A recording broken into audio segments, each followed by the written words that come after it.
All right, there we go. Okay,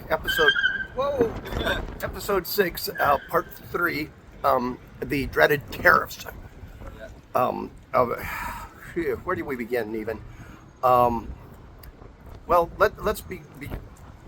begin with the more recent and then go backward. I don't know.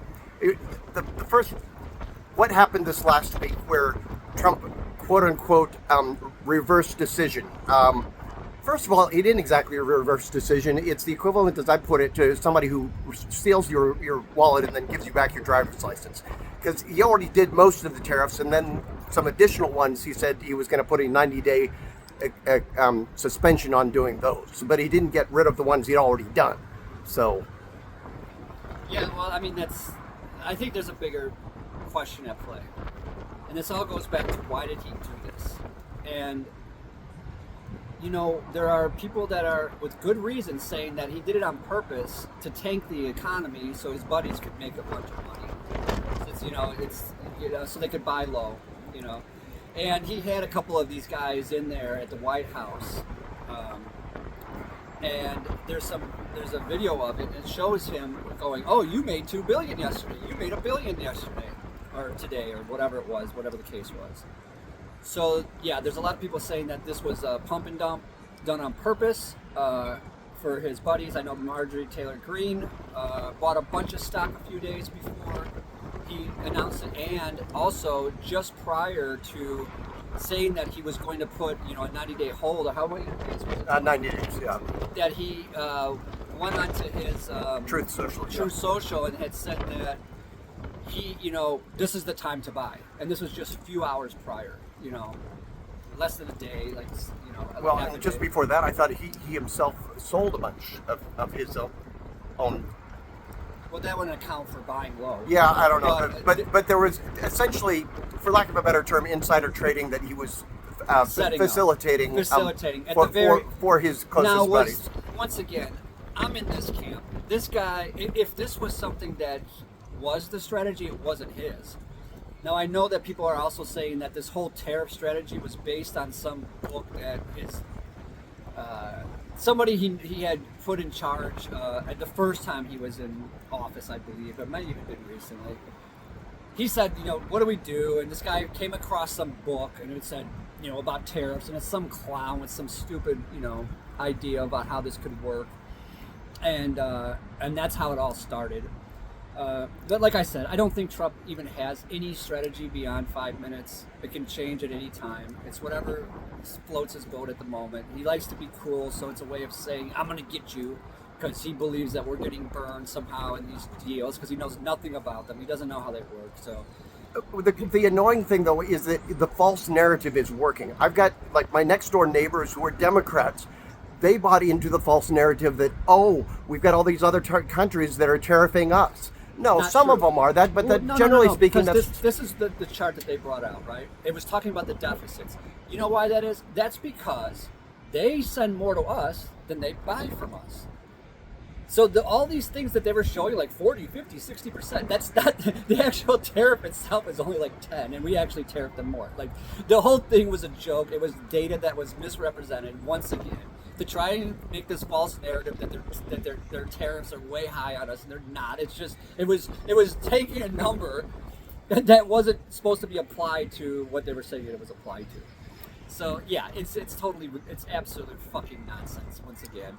And the only people that are going to get hurt is us, because we buy more from them than they buy from us. And China even told us, to go F ourselves. Because they're like, he was in this interview with this Chinese billionaire, I can't remember whoever it was, and they're saying something like, 15% of your economy is sent to the U.S. And he's like, yeah, we've been around for 2,000 fucking years. No, 5,000. 5,000 years, yeah, 5,000 years.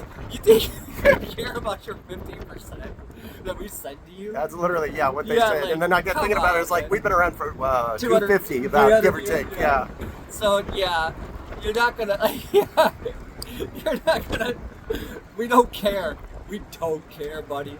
And then I think the funniest part about it all, so once again, is there some strategy behind this? I don't know. Somebody told him it was a good idea. He went with it. But the general consent. He went with it because he thought it would be a way to be cruel. Right. And then at the end, when he realized, because he knows to buy low, he said it multiple times in the past, I like to buy stocks when they're low. So when he knew the tariffs were murdering some certain people, he's like, well, I gotta let up on this because this isn't going to work. So he's like, I'll give him 90 days because he thinks he can still look. He showed his cards. He's got nothing, right? They called his bluff. And now he's trying to like get back into the game. The game's over, dude. You lost. You threw all your chips in the fucking pot. They know your hand. You tried to bluff. You lost. And now you're just extending it out. He's never going to enact these tariffs, I don't believe. But the damage is done whether he enacts or right. not. The damage That's is done. And look, the damage is done in terms of our position with other countries. The economic damage is partially done, but it's not what could fully happen if they actually got implemented. Right, that would be worse, but that's not to say that it's not bad because of the mere threat. Right, and as far as the economic impact so far, yes, it tanked the economy for a while based on speculation that they would go into effect. But once they didn't go into effect, back up again. But like I told you before, these markets are so fickle that we don't know what is actually happening because of what the reality of it is until later on. No, I'm still surprised that the market isn't half what it is. I mean, and I'm not just saying that. But if you look at the market trajectory over the course of like the last 20 years, it still hasn't dipped down to where it was. So you gotta look at this stuff from a big picture. And yes, it was very scary. We lost a shit ton. We were moving in the right direction. We lost a shit ton because he played this fucking bluff, and they called him on it. And now he doesn't know what to do, and he's scrambling. And will he enact these tariffs? I don't think so. But hey, man, that motherfucker surprised me so many times. But the key thing, like you were saying, is that these countries that we normally are buddy with, they've created all these different alliances to trade with each other, leaving us out of the loop. And they're not. And they might just had enough of our bullshit. And they're like, we've had enough of you guys. And even if you come back with your tail between your fucking legs, we don't want nothing to do with you. At least until Trump's gone. Right. And then maybe we can come back and apologize and say, oh, we're sorry you voted for that. I didn't vote for this lunatic, but some of these idiots did, or however the fuck they got elected. But, yeah, we got a lot of freaking, we're building a lot of animosity, a lot of resentments, and we're going to have to go apologize to these people, to get this shit back in order. But how long is that going to take? I don't know. Like you said, some of the damage is already done. How far this will go and what he'll do, I don't. Like I said, I can't see him actually putting these tariffs as high as he says he's going to and actually doing it. But man, that guy. But some of it's smoke and mirrors. While he's doing the tariffs, he's doing other things behind that people aren't paying as much attention to because of that. There's so much going on that it's overload and it's on purpose. Bannon's behind most of this shit in Project 2025 with these Christian nationalists who funded all this shit. Look, these motherfuckers have a strategy. These motherfuckers are organized. They know what they're doing. They've been at it for fucking since the 70s, and they've got their shit together. And it's Democrats need to mobilize the same way, and into democratic socialism. But I mean, the thing is, it's like right now, the division within the actual, far left or the far left and the Democrats is what's stopping us from actually winning an election at this point, I think. And these people on the left, they need to just say, look, we got to stop the hemorrhaging. Yes, this crap with Palestine has got to stop and everything else, but man, you're not going to get anywhere with Trump. Nowhere. You're like if we got infighting, they're saying shit like, well, all these people are dying. It's like, dude, we have hope with the Democratic Party. There is no hope with Trump. You just dug your own grave when you just did that. You dug your own fucking grave. You might have had a fighting chance with some of these Democrats that can be reasoned with, and certainly once some of these barriers are taken away, once we get some Democrats in the position, some voting can be done to get this money out of fucking politics, and some of these other things into the right direction. Until then, unless there's a complete and utter collapse of the entire system and a rebuild from the ground up into some kind of true democratic socialism, then, it's going to take a while. You have to work on it incrementally. And some people say, well, we can't do it incrementally. It'll take too long, or it never gets that way. It never gets that far. And I say hogwash because there's votes, women got the right to vote. They got, the Civil Rights Act passed. They got, gay marriage. We've slowly been progressing. This is a setback. Will it end up like, the 1930s where a Great Depression, and half the world's going socialist or totalitarianist, and the other half of the world's going fascist. And then you had some reasonable motherfucker like, FDR, who's like, we can have socialism light here in America because we don't want to go full-blown communism with the dictator, because that was what's going to happen if they violently overthrow us in America here. It's going to end up just like Russia. And if we go to the other extreme, into fascism, we end up with a Hitler or a Mussolini. He went right in the middle. He kind of rode right through the middle. And that's what Europe did too afterwards. So, what are we going to do here? Something similar, I think. Because that's where we're at. Are we going to go full-blown socialism, or are we going to go fascism? And I think we need to get in the middle first and then work our way to democratic socialism, is my thing is. I'm just trying to figure out how we're going to do it. But it's a good idea. It's a good idea. But like I'm saying, being divided right now isn't going to get us anywhere. And I don't want to go through a fucking Great Depression and a world war to get to democratic socialism. But some of these people want this like crazy anarchist like style. They don't know what they're talking ground about. up politics. Yeah, that's you called can't- an election, and then when you have elections, that's called a democracy. And Right. we can even do a discussion about this because those people drive me insane.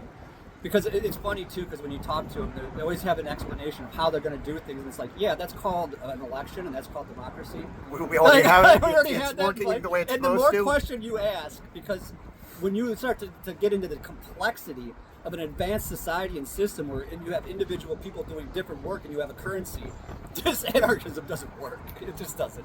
Even though it'd be beautiful, but it's way too, human nature and human complexity is too great. Plus modern technology and yeah. Well, modern technology could even make anarchism more plausible in a way, but it's just, there's so much more to it that just makes it implausible in my opinion. But anyways, that's a whole nother discussion. But yeah, that's the whole my take on the tariffs. Okay. This guy never had a plan. Some people did.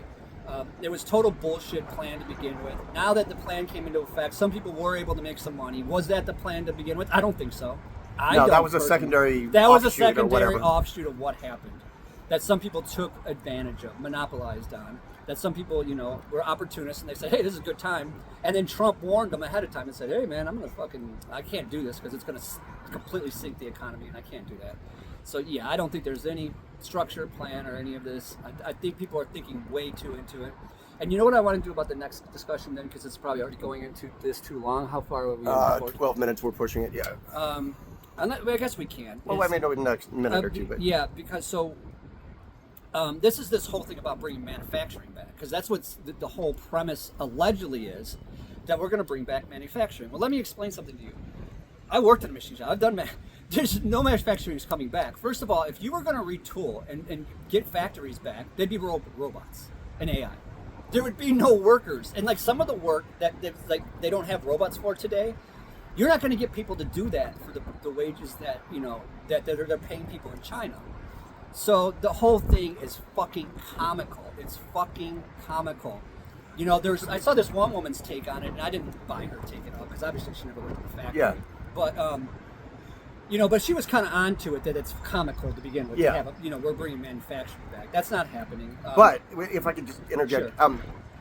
One point that somebody brought up, I don't know who, but if we bent over backwards and said, okay, yeah, well, we'll go with that. Right. But if you were going to do that, you would be investing in certain types of things that Trump isn't doing, like what the CHIPS Act was, for example, and stuff like that. Well, like I said, it would take years. It would take years, to but if you were actually going to be serious about it, you would do things that There would he's be a not doing. plan. Yeah, there would be a plan. That's There would be a good way to plan put it. implemented Right. to build the infrastructure to manufacture in America. He has no plan to do that. And even if he did, if you were going to take the time to do that, you would not create jobs for people to hit buttons. To say, okay, Yeah. build, sit behind a machine and hit a few buttons, And, that was the girl's take that I didn't agree with, because she's like, well, most of the people aren't just hitting buttons. Yeah, that's what most of them do. There's ones who build the machines that somebody else hits a button.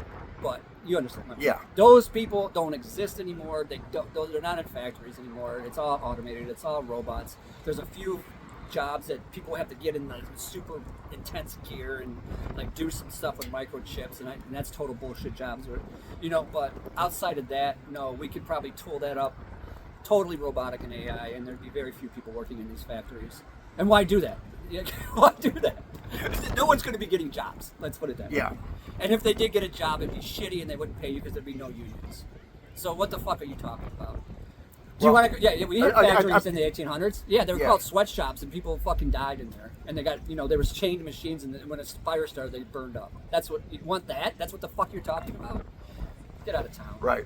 I've made this point before, but repeating my point about the stock market, people keep wanting to say, "Oh, well, I don't have money in the stock market, so why should I care?" You should care because it does, whether you have a dime or not. Chances are, if you're working for some big company, right? Well, that company is less likely to pay you a raise this year because of what the market's doing. That company, if you're looking at... I don't buy that. You don't buy that? No, because they could have billions in their market and they still don't pay shit. Well, no, but it's an excuse that a lot of them will be using them. They're going to use it regardless. Well, look at Apple. I mean, yeah. Are they going to give you a higher salary? No, they're not. And they got, what, $200 billion in the bank? Come on. Okay. You might be right. I can see your point, but I mean, your point is that it's not. They already have billions. It's not materially going to affect whether they can give you that raise. But my point is, it might be an excuse for them to take it away anyways. Well, let's put it this way: it could be an excuse to lay off more people. Right. That's about it. But if you already have a job, yeah, they're not going to give you a raise.